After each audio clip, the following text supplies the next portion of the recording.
Now page number 84, importance of air pressure. ठीक है, वायु दबाव का महत्व।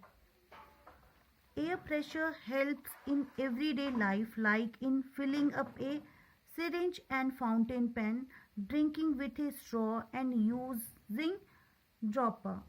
ठीक है, हवा का दबाव जो है रोजमर्रा की जिंदगी में मदद करता है, जैसे कि एक सिरिंज और एक फाउंटेन पेन को भरना। ठीक है, ऐसे ही होता है। ठीक है, when you drink juice with A straw, जब हम कोई जूस को एक स्ट्रॉ के द्वारा हम पीते हैं, the air inside the straw is remove while sucking, जब हम उसको सक करते हैं, चूसते हैं, अपनी तरफ खींचते हैं, तो उसकी जो हवा होती है वो सारी निकल जाती है। ठीक है, हट जाती है। The pressure of air inside the straw become less, और जो एयर का प्रेशर होता है वो क्या होता है, वो कम हो जाता है। The air pressure outside at the surface of the juice is more, किसका प्रेशर ज़्यादा हो जाता है, जूस का ज़्यादा हो जाता है। ठीक है, अंदर से हवा उसकी निकल जाती है, और जो स्ट्रॉ के अंदर जो हवा का दबाव वो कम हो जाता है, और जो जूस का हवा के अंदर दबाव ज़्यादा है ना हो जाता है। The air pressure on the surface of the juice then force the juice to move up inside the straw. ठीक है, जो एयर का प्रेशर होता है वो कहाँ पे फोर्स करता है, उसको मूव करने में, स्ट्रॉ के अंदर जो जूस है, ठीक है, उसको धकेलने में मदद करता है। The dropper also work in the same way, और जो ड्रॉपर होता है वो भी उसी तरह सेम काम करता है। अब हम एक एक्टिविटी के थ्रू समझते हैं। To observe the air pressure in the syringe. ठीक है, फर्स्ट हम take a syringe and dip it in the water. ठीक है, एक सिरिंज लेते हैं, उसको एक वाटर में हम डुबोने की कोशिश करते हैं। Push the plungers in the syringe. ठीक है, धकेलने की कोशिश करते हैं। You see the air bubbles in the water. अब हम देखते हैं यहाँ पे एयर बबल्स आपको दिखाई दे रहे हैं। ठीक है, पानी के अंदर क्या देखते हैं हम, बुलबुले उठते दिख रहे हैं हमें। Now pull the plugs back, you see plunger back, you see that the syringe is filled with water. अब हम क्या देखते हैं, ठीक है, सिरिंज में अब पूरा पानी भर गया है। ठीक है, जहाँ तक हमने डाला है। This is because when you push the plunger forward the air inside the syringe is removed. ऐसा इसलिए होता है क्योंकि जब आप प्लंगर को आगे की तरफ धकेलते हैं तो सिरिंज के अंदर क्या हो जाती है, जो अंदर की हवा निकल जाती है। As the plunger is pushed back the air pressure is on the water force the water to rise up in the syringe through the nozzle.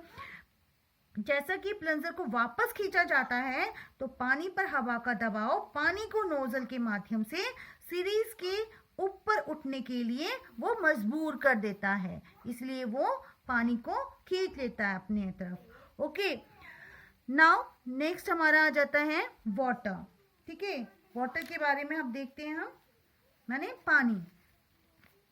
All organisms need water. 3/4 of our Earth's surface is covered with water, but only 3% of total available water can be used for drinking. About 97% of water is in the ocean. It contains salts and can't use for drinking. अब ये तो सभी जीवों को पानी की आवश्यकता होती है। ठीक है, जो हमारी पृथ्वी की सतह का 3/4 हिस्सा पानी से ढका है, लेकिन कुछ उपलब्ध पानी का केवल क्या होता है, 3% ही केवल पीने के लिए उपयोग किया जाता है। ठीक है, समुद्रों में लगभग 97% जो है क्या है, पानी है, इसमें नमक है और इसे पीने के लिए इस्तेमाल नहीं किया जा सकता। Okay, now we get water from river, ponds, lake and rain. We also get water from ground by using well, hand pump, etc. The water is river, ponds and lake is not pure. Many things like dirt, mud and germs are mixed with water and make the water unfit for use. The substance that make the water unfit for use are called impurity. Impurity are of two types, soluble and insoluble. अब हमें यहाँ पे बोला जैसा जैसा नदी, तालाबों, है ना, ये सब हमें बताया गया है।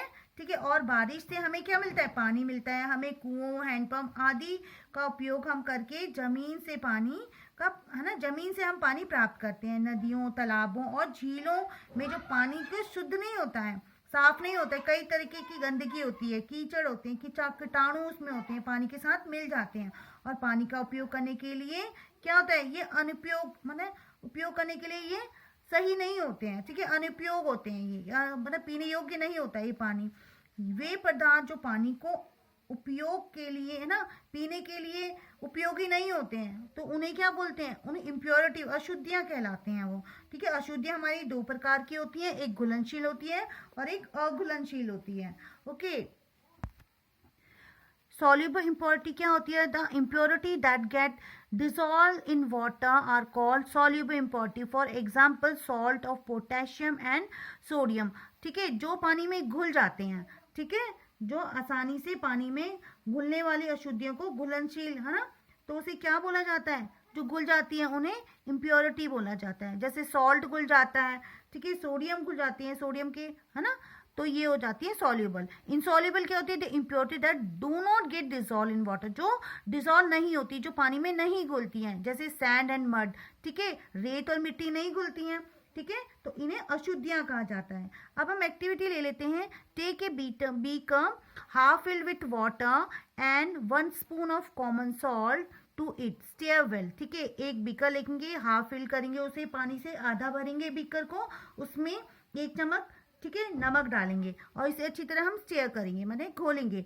Now put a strain on another beaker, अब हम क्या करेंगे, ठीक है, अब पानी और नमक के मिश्रण को हम क्या करेंगे, एक बीकर पर स्ट्रेन करके डालेंगे। Strain the water and common salt mix, अब क्या होगा, क्या आप मतलब खारे पानी को अलग करने में सक्षम हैं, जो नमकीन पानी है।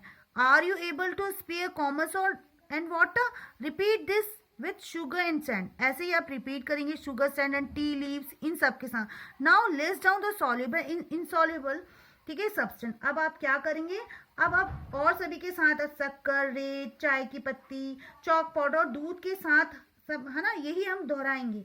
अब हम क्या करें, घुलनशील और जो अघुलनशील पदार्थ हैं उनकी एक लिस्ट बनाएंगे। Okay students, now we will continue in next video.